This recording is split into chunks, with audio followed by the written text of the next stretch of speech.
Uma noite convocou, talvez senta ou com o popô. Uma noite convocou, talvez senta com o popô. É vapo, vapo no setor, é vapo, vapo do vapor. Vapo.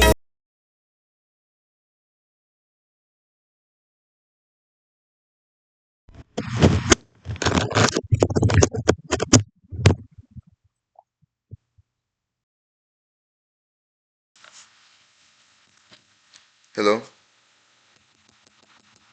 Can you hear me or not? Hello. What do you mean you don't know? That's crazy. Anyways.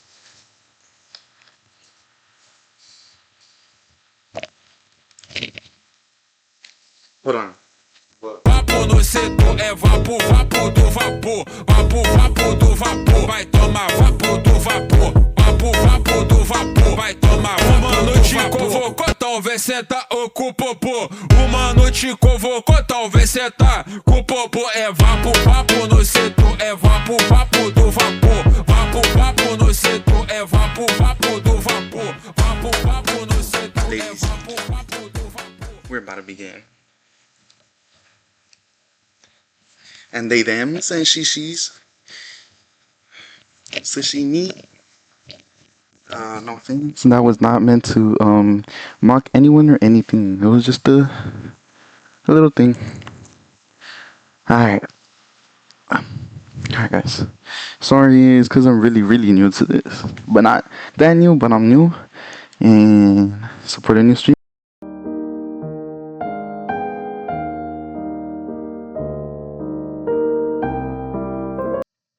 Man, yeah, this might not be worth 33 minutes of our time. This guy though, he has good stories. Hey everybody, Larry Lawton here. Do I got a good video for you today? I was doing some research and people brought back memories of mine. So I'm going to explain a Like, if you ever get locked up or anything, watch this guy. This guy's gonna help you, I'm telling you. The prison etiquette, everything. couple of the incidents that I know that are true, are fucking witnessed by me or told to me by the persons themselves, or what I know about them by their paperwork. Obviously, you know, as a person who was in prison and did law work, I used to pull paper. Brotherhood, head of the Aryan Brotherhood. But they didn't mention people that I know either personally or know of who did worse, whether it was Silverstein himself, one of the founders of the Aryan Brotherhood. So I'm going to get into this. One of the incidents that always strikes out at me is when one of the young people I know got his anus cut from the top of his until his scrotum, and Oh no, can I even show these? seminal fluid was found. And here's the story. Actually, you get up very early in prison. I get up at 6 a.m. every morning. In fact, I never slept past 6 a.m. in prison. You don't do that. You get up when the doors crack. And when we say crack, they open the doors. And every prison I was in, we didn't have electric doors or anything like that. They had a guard who came around, what they call turnkey, and turn the key and open the door, and you'd hear him start at the, you know, the beginning of the unit and work its way around, and you'd hear him, and you come, you get ready with your boots, your sneakers, you're getting up, getting coffee, getting ready for chow. One of the inmates that we know, a friend who worked in the medical department, came into the unit from the night shift or wherever it was coming. He says, you guys got to read this. You know, we know what happened. I'm going to tell you why from the night before, because just after lockdown in Atlanta, and we hear screaming, and I mean screaming for your life. If you ever heard a man scream, I mean like screaming. I don't mean like a fucking, you know, I mean a man fucking screaming for his life.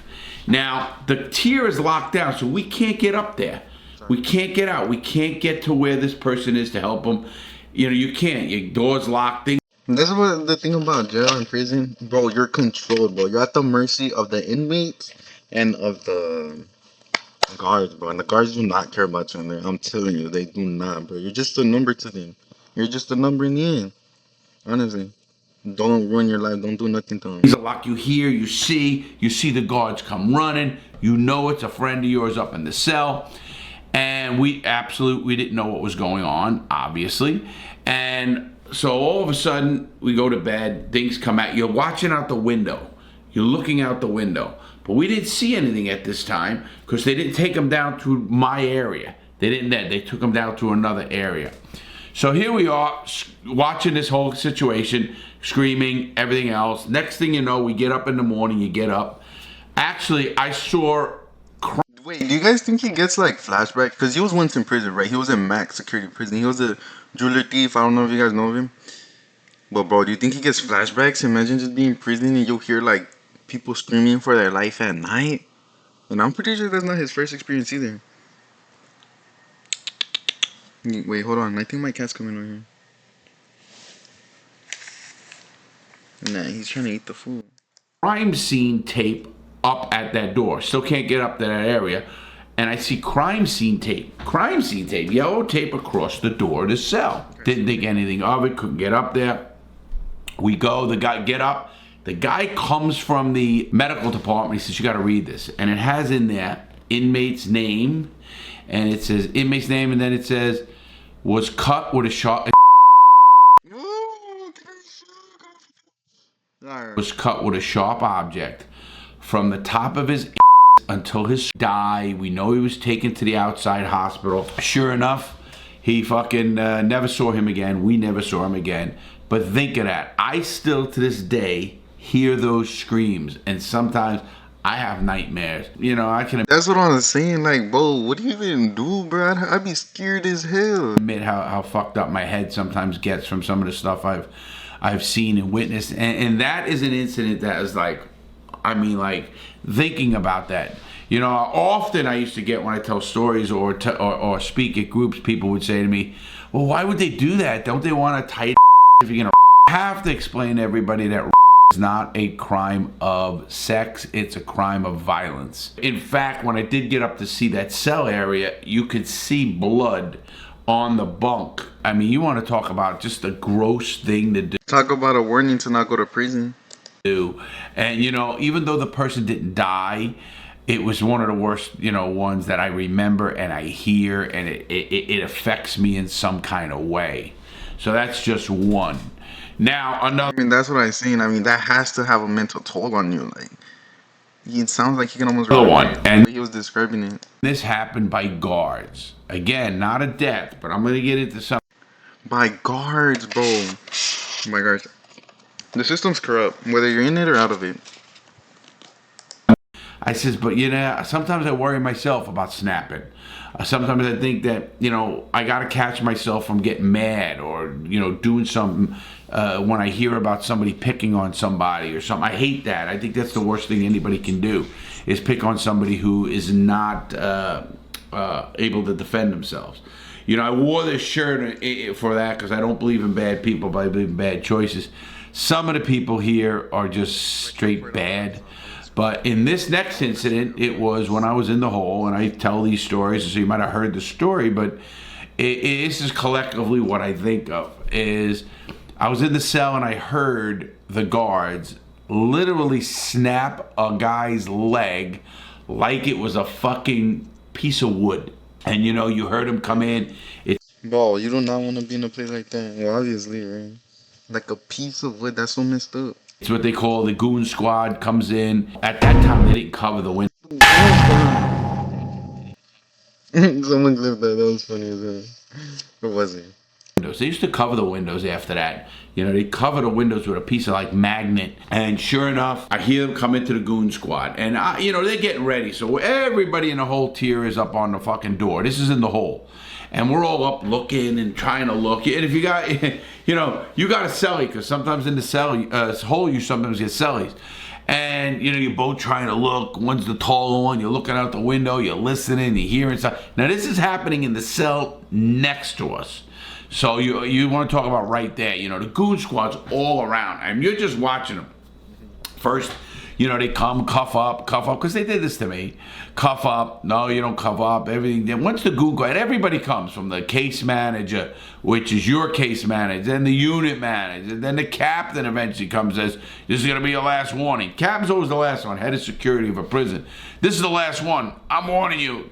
You better go and cuff up. And, you know, the guy at this point saying, fuck you, suck my dick, or do whatever the fuck he's saying. And sure enough, they fucking open up. And now they're all out there. Now you see them. You see them, you know, geared up. The helmets, the fucking... But I mean, I'd be pissed as hell. I mean, I'd be mad. Yeah, I don't have my own opinion in there. Cause no way you can't control yourself. You can't be like, I don't feel like coming out of my room today. You can. You got no privacy. So it's like, damn. I mean, I feel like some prisoner crash outs are reasonable, bro. Cause if you're doing life or you're in a max security prison, you're in there for a while. In flak vest, the fucking shields, and they're ready to go in, and they don't fuck around. They open that door and they rush in, and when I say there's nothing you can do, because first of all, the shields they have are shocked. You know, you get electrocuted or whatever the fuck they do, or how they do that. They'll mace you, they'll do stuff, because they did this to me. I had this done to me, but I didn't have my leg broken. They beat me, they broke my ribs, they fucked me up. There's a lot of incidents that happened to me that were fucked up. But And then what are they even supposed to do? Who are they supposed to reach out to? They can't reach out to no one. Cook. it's amazing how I hear the other one. They go in and you hear all the ruffling and you know the you know people not screaming, It's grunting. It's fucking you hear people fighting and fucking. Of course, it doesn't last long. It lasts seconds. It gets quiet and all of a sudden. Well, I mean, a man with no equipment against people in full body armor and a fucking shocking shield. Put you in the corner, taser. Yeah, that's what I literally heard snap, like a piece of wood snapping. Literally like a piece of fucking wood snapping. To this day, again, I hear fucking things in my head that fucking drive me crazy a little bit. I mean, it can happen anytime. I can be outside and it can happen.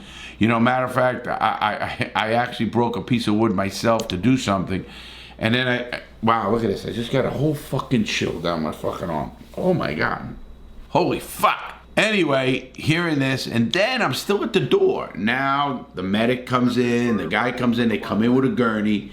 They put the guy on a gurney. He passed out. He's laying on the gurney. He's coming out of the cell, and his leg is literally this way, hanging off the fucking gurney. They didn't even move it back. I don't know if they couldn't move it back because the bone was stuck that way, whatever the fuck it was. His leg was snapped like a piece of wood. Like this. You can't turn your leg. You're laying on a gurney flat. You can't turn your leg fucking in a 90-degree angle. And they fucking take him out and, What the hell am I hearing, bro? This is so sad. It's kind of messed up. It's amazing because after incidents like this, we, the inmates, they get fed or whatever's coming up next, whether it's nighttime or whatever. And it's really a eerie quiet, if you know what I mean.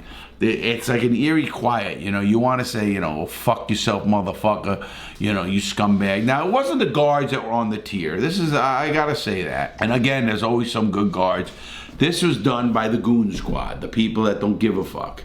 These people must sign up for that for whatever reason, and they want to be part of the great prison fucking people. So that's two incidents I know. Another incident I remember very much so was during Christmas time. A guy gets on the phone, and this is in ATL, and he gets in on the phone, and at that time...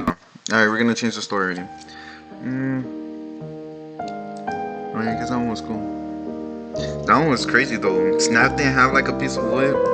Messed up. What are they doing to him? In prison, you got no choices for yourself, bro. None. What video was this? Well, that was in the video.